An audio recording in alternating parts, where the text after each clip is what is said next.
Hi, it's Mr. Starkey here again, and today we're going to talk about the muscles and in a later video, the exercises of the legs. Already this semester we've done a lot of leg workouts, and that's really beneficial for any kind of well-rounded strength training program, but especially for our kids that are athletes, except for, I suppose, well, just about every sport you play with using your legs, using your feet, but most of our sports are played up on our feet, so we have to work on this. So there are 6 basic muscle groups of the legs. Now, there's not just 6 muscles in the legs, there are actually 6 groups of muscles. And these groups we're going to go over individually in each slide. Our first ones are quadriceps muscles, also referred to sometimes as just the quads. We have the hamstring muscles. We have the gluteals or the gluteal muscles, which is often just referred to as the glutes. We have our adductor muscles. So the hip adductor muscles are kind of what we would refer to as our groin. Then we have our hip flexors, and we have our calf muscles.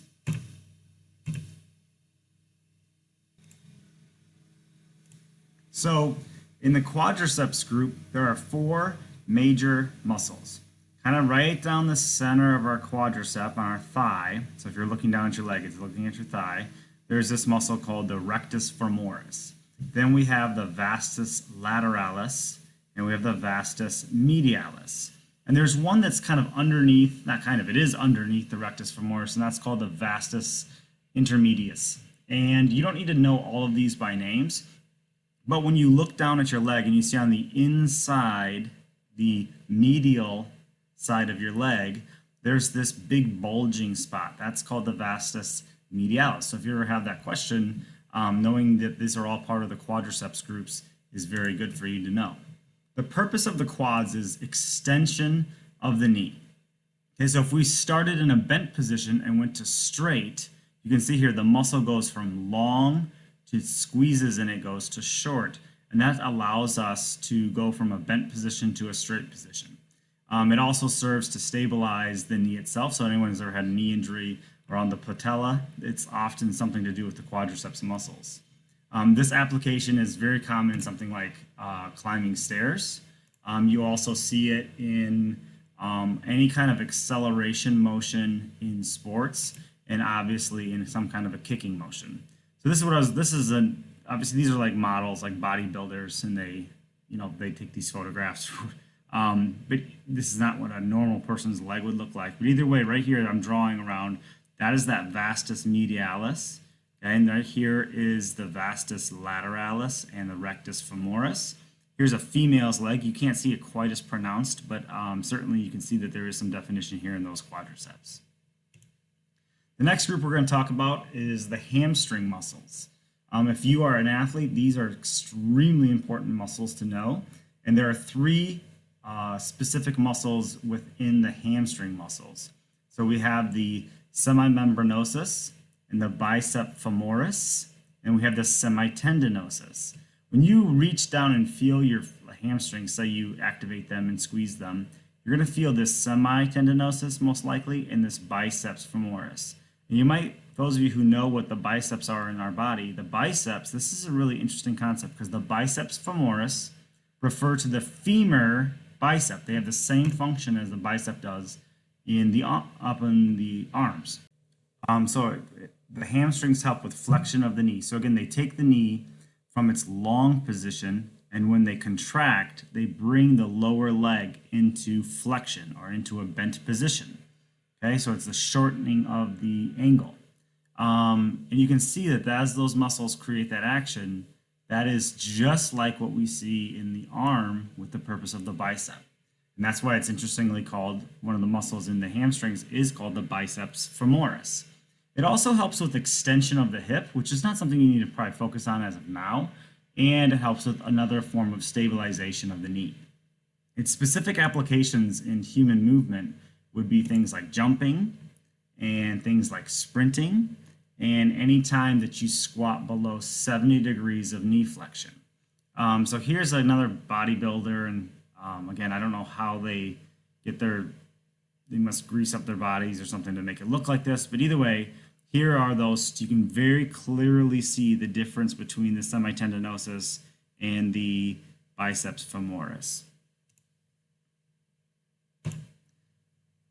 And here's somebody doing an exercise, which we don't need to know right now, but it's an exercise called a hamstring curl or a leg curl. And again, you can see those very clearly defined separate muscles that make up this group called the hamstrings. Okay, the next group is called the glutes or the gluteals. Yes, we are talking about the butt. And there are three major muscles within the glutes.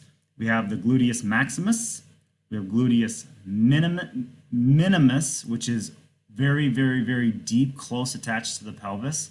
And then we have the gluteus medius. So the medius, you can feel it's kind of closer to where you maybe would wear a belt or where your waistband would go on shorts. That is close to the gluteus medius. But the biggest medius part of our glutes is the gluteus maximus. All right, and the glutes are, a very, very powerful muscle, and they're involved in some of the most important things that we do as a human being. So the first and primary purpose of the glutes is to provide what we call extension of the hip. So when we move our hip into extension would be going back like this, flexion would be going forward. So glutes mainly help with this extension of the hip. And this is a very difficult thing to see, but we're kind of looking at the side view, or the lateral view of the hip.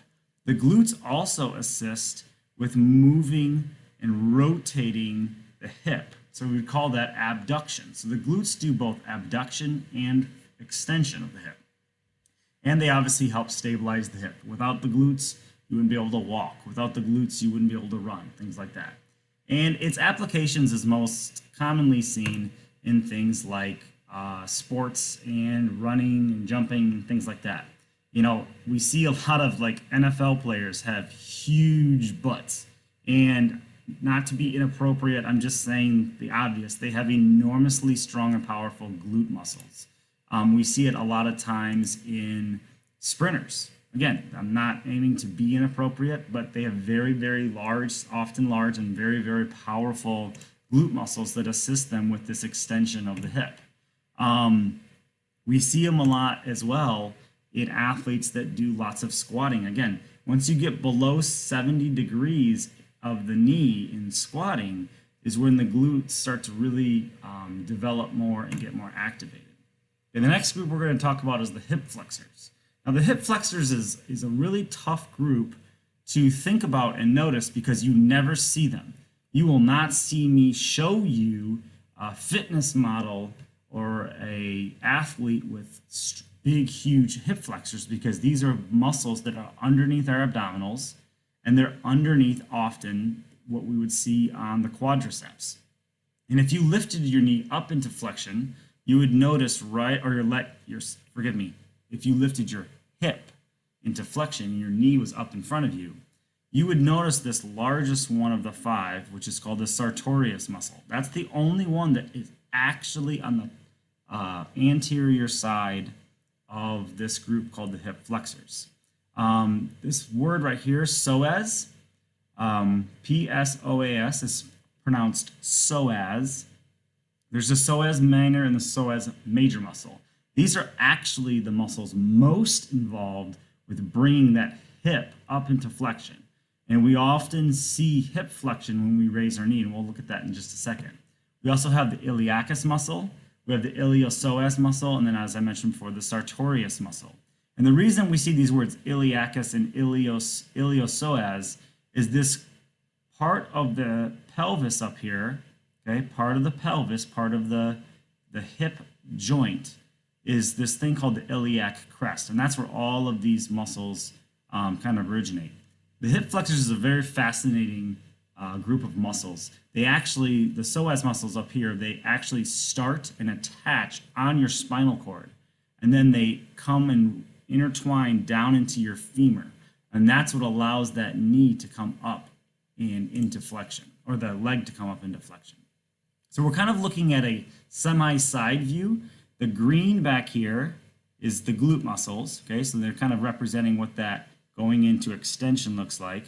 And here we can see the sartorius muscle coming across and down into the knee and raising up the hip, okay? So the femur is going upwards and that's bringing the hip into flexion. Obviously, the other purpose would be to stabilize the knee. And these applications are really vast, and we have many people with weak hip flexors, and that can definitely be a detriment to their development as an athlete. So we see it very commonly in sprinting sports. And we'll watch this person's knee come up. Each time they are taking a stride, their thigh is almost parallel to the track. And that's their hip flexor muscles really helping them lift their knees up. This is what creates a very fast person. We also see it in, let me go back just a second. We also see it in sports involved with like kicking and obviously with walking. You couldn't bring your leg forward without those hip flexors. Okay, moving on to the hip adductors. Now the hip adductors are another group that you don't ever see. We won't show you these muscles on the outside of a person because they're very deep. They are underneath the quadriceps. And there are 5 of these muscles. We have the gracilis muscle. This is the only one you can really kind of feel from the outside of your leg. It would be what we often refer to as your groin. The pectineus muscle. We have the adductor longus, adductor magnus, and adductor brevis.